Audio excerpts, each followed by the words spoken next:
cœur du M23, l'armée pilonne les positions des rebelles à quelques kilomètres de la ville du Goma. Messieurs et dames, bonjour. Et voilà ce qui résume l'actualité du jour pour ce lundi. Bon début de semaine avec Kivu Morning Post. Vous informer pour transformer, voilà notre objectif. Nous allons commencer localement par la ville de Bukavu. Une journée sans taxi pour dénoncer la hausse du prix des carburants a été observée ce lundi. La majorité des axes routiers sont presque vides et sans véhicules. Des motos et camions ne sont pas visibles. Nous allons parler de cette situation dans la ville de Bukavu.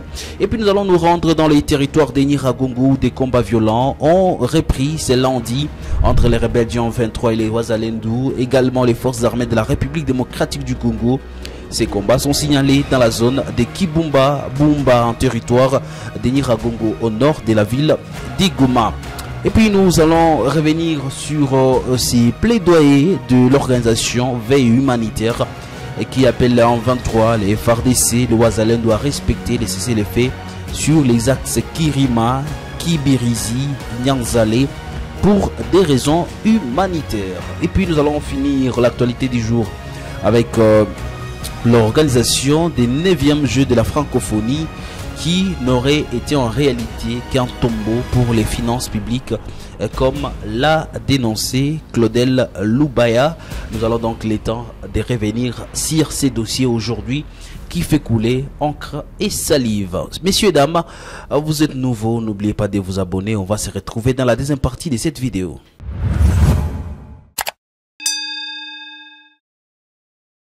La journée sans véhicule du marché décrétée par la société civile Force Vive de la province du Sud Kivu pour dénoncer la montée du prix des produits de première nécessité et du carburant a été bien respectée par la population de cette ville. La majorité des axes routiers sont presque vides et sans véhicules. De motos et camions ne sont pas visibles. Les habitants marchent à pied jusqu'au centre-ville, sauf quelques véhicules privés qui sont visibles sur certains axes. Toutes les routes qui mènent vers l'ensemble de la province, ou également, par exemple, la route qui mène vers l'Assemblée provinciale du Sud Kivu sont désertes. C'était une journée sans véhicule et sans marché, sauf que les bus et des écoles et quelques véhicules privés sont visibles cet après-midi. La population marche à pied, a dit Dieudonné Iragui, habitant du Bukavu. Il faut le dire que les forces vives de Bukavu précisent que ce n'était pas une grève ou une journée ville morte, mais une journée sans transport en commun pour dénoncer la hausse du prix de carburant. Peut-on lire dans la déclaration faite par Christian Bagouma, président de la société civile, sous noyau d'un CAFU.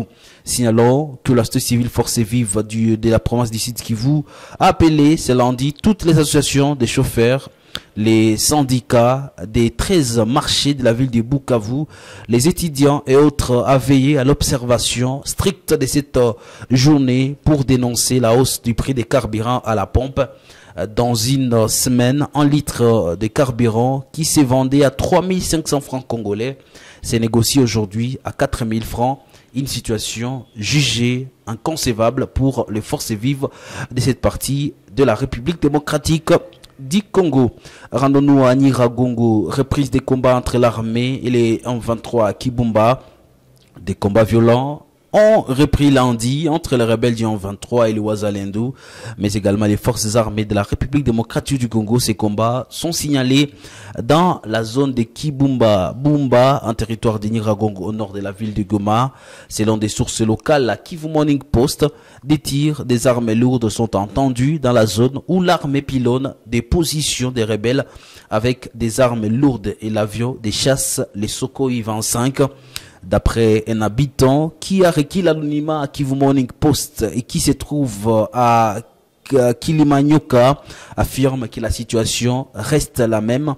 Il y a des bombes, l'armée pilonne les zones des rebelles. L'avion vient de tirer côté parc, a déclaré cet habitant. Un autre habitant affirme l'avion vient de tirer sur des rebelles côté parc, mais les rebelles ont tiré aussi sur l'avion côté volcan. mais les tirs n'ont pas atteint l'objectif, a ajouté un autre habitant contacté par la rédaction de Kivu Morning Post. Il faut le dire que depuis une semaine, des combats violents sont enregistrés au nord de la ville du Goma, à Kibumba, à une vingtaine de kilomètres. Ces combats font la une suite à leur intensification dans une zone rouge ayant un accès sur la ville du Goma. Cependant, selon des sources concordantes, l'armée congolaise, le Wazalendo, aurait avancé sur les lignes de front en prenant aussi des rebelles quelques espaces.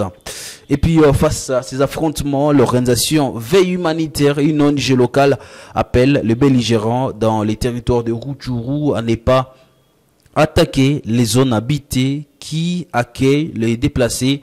Parmi ces zones, il y a Kirima, Kibirizi, Nyanzale, Boalanda, Kachalira, dans la chefferie de Bouito, qui ont reçu des centaines de déplacés ayant fui des combats entre l'armée congolaise, les Wazalendo entre le groupe et contre le groupe rebelle du M23. Pour cette organisation, l'attaque contre ces zones de déplacés constituerait un crime contre l'humanité, vu le nombre de déplacés qui sont dans la zone. Finissons l'actualité du jour sur le plan national. C'est avec les 9e Jeux de la francophonie qui se sont déroulés à Kinshasa le 28 juillet au 6 août 2023, qui continuent donc de faire couler encre et salive. Alors que les budgets initial étaient estimés à 48 millions de dollars, il a explosé pour atteindre 324 millions de dollars, selon les informations relayées samedi par le ministre des Finances Nicolas Kazadi. Dans le floc des réactions que continuent de susciter ces scandales financiers, le député national Claudel Boulaya qualifie l'affaire des scandales de trop et a accusé le gouvernement d'avoir commis une délinquance financière aggravée en détournement de 324 millions de dollars sous prétexte de réaliser la vision du chef de l'État dans les cadres des Jeux de la francophonie. Présente comme succès planétaire, affirme ces députés, présentés comme succès planétaire et référence historique des Jeux de la francophonie organisés en République démocratique du Congo du 28 juillet au 6 août n'auront été en réalité, à l'instar des autres projets initiés par le gouvernement congolais, qu'un tombeau pour les finances publiques dont 423 millions de dollars américains ont été aspirés par des fins d'enrichissement illicite des différents intervenants, a déclaré. Celle-ci ajoute, je parle de Claudette Loubaya, députée nationale et opposant congolais, elle ajoute, prévu pour un montant total de 48 millions de dollars, le jeu de la francophonie aurait impunément coûté à la République saigné 324 millions de dollars. Aucun mot,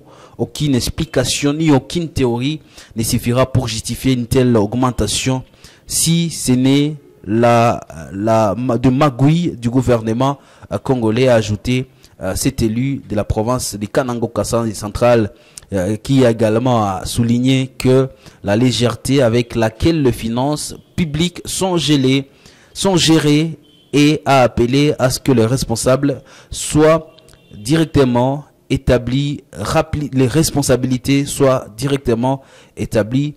Quant à ces, et il faut noter que ces allégations de détournement massif des fonds dans l'organisation des Jeux de la francophonie suscitent des vives préoccupations quant à la gestion des finances publiques en République démocratique du Congo et appellent donc à des enquêtes pour établir la vérité sur ces accusations.